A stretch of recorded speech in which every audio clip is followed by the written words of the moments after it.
Yo, what's going on YouTube? So September 16th, the fight we've been calling for, the fight that we didn't have to wait 5, 6 years for, thankfully, will be taking place. Canelo Alvarez versus Triple G Gennady Golovkin for the middleweight titles. I mean, at this point, I don't know which ones are going to be on the line, considering the whole WBC situation with Canelo Alvarez. But needless to say, I mean, this is for the lineal title as well. We were kind of forgetting that Canelo Alvarez is technically the lineal champion, still being he beat Cotto, who beat Martinez and such and such and such.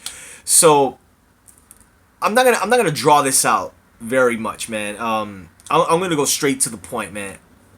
I like Golovkin in this fight, and I like him by a late round stoppage.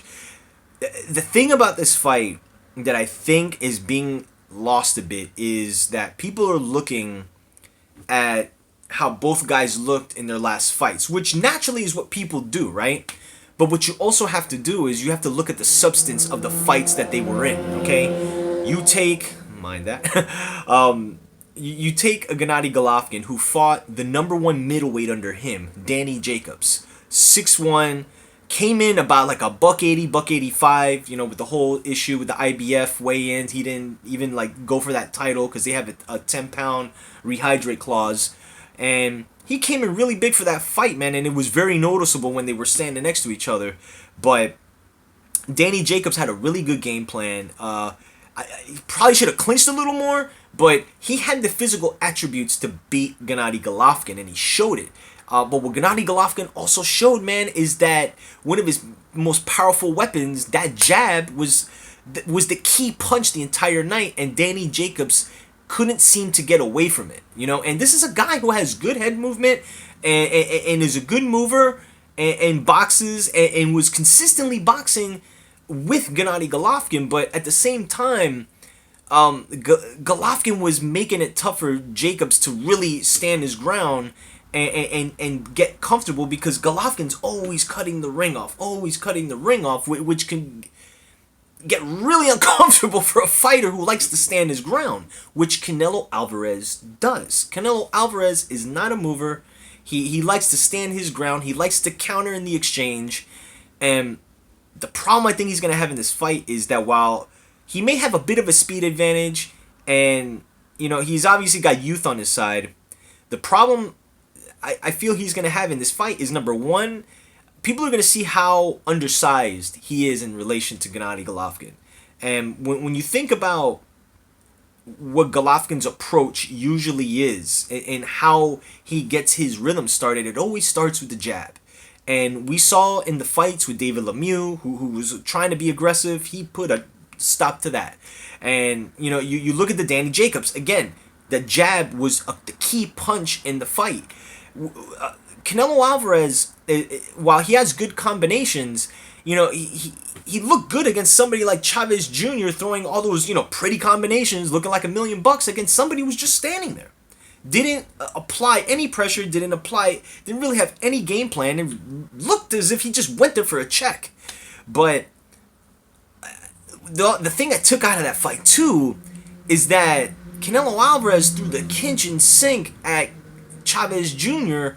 and didn't manage to drop him, let alone hurt him once. So I think the assumption that Canelo Alvarez is going to go in there and throw a barrage of combination punches and wearing down the bigger guy and the more durable guy at middleweight, I think that's the wrong approach. And at this point, like, Canelo Alvarez, essentially fights his way.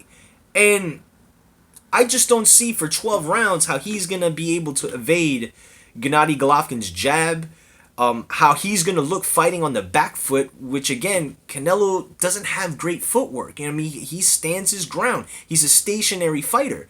Golovkin has far superior footwork in compared to Canelo Alvarez, as, again, has proven how, he's one of the very few guys that properly knows how to cut the ring off and take the real estate away from a fighter. So, what we're going to find out real early in this fight, I want to say the first 3-4 rounds, is whether or not Canelo Alvarez can gain Triple G's respect. If by rounds 3 or 4, if Triple G feels Canelo's best punch and he is not phased, Canelo's gonna be in a world of trouble, guys. And look, I think I'm one who believes that Canelo Alvarez, since the Floyd fight, is more experienced now, but it's hard to really gauge how much better he's gotten in the sense of like the guys that he's fought. Outside of Lara, after Floyd Mayweather, like who's really the fight that you could look at and say, you know what, that fight will show me that he could beat Gennady Golovkin. I don't think Canelo's acclimated to the weight. I don't think they properly set him up to move up to middleweight, which is usually, you get a feeler fight, and then you fight like a top 5, and then you fight the top dog. Like, they're going right for the top dog without really testing the waters. You know what I'm saying? And this is a 4-fight streak with Cotto, Khan, Liam Smith, and Chavez Jr. You know what I'm saying? And I don't really think that those fights prepared him for what he's gonna see September 16th. I think Golovkin's gonna stop him, man. I think for the first time, Canelo's gonna be in a situation where he's not the bigger guy, he's not the authoritative puncher, and he's gonna be on the opposite end. And can Canelo outbox Triple G for 12 rounds?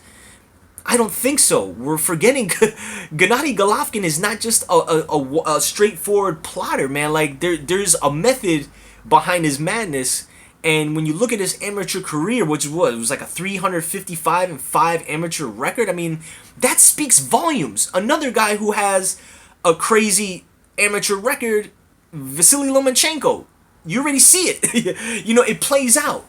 I think, again, Canelo's a good fighter. I think he could probably, beat guys like maybe a David Lemieux, which I would have rather have seen than him fight Chavez Jr. And I think it would have been a better preparation to go into a fight with Gennady Golovkin against another middleweight who can crack too. So I think Canelo Alvarez early on he's gonna land some combination punches. I think you're gonna see kind of like a little bit of a back and forth type of scenario, but I think that rounds 4, 5, and 6, you're gonna start to see slowly the wear and tear kick in for Canelo Alvarez, man. And we all know like his gas tank isn't the greatest. So while I think there's gonna be points where there's gonna be back and forth exchanges, I don't expect this to be a war, man. I think this is gonna be a more tactical fight than people think. But I just think Gennady Golovkin's the better boxer. I think when you talk about experience, I think people are really overlooking Golovkin's total experience. I mean, he's had close to almost 400 fights, man, or like 380 fights or something. You have to count the amateur record. You do. I'm sorry, you have to. It plays dividends when you get into the pros. But I think Canelo Alvarez, man, he's gonna get hurt in this fight, man, and I think for the first time he's gonna feel real power that he's never felt. I don't think he's gonna be able to evade that jab the entire night, and I think that's gonna prevent a lot of what Canelo does best, because Canelo can't get any combination punches or body punches if he's not in range.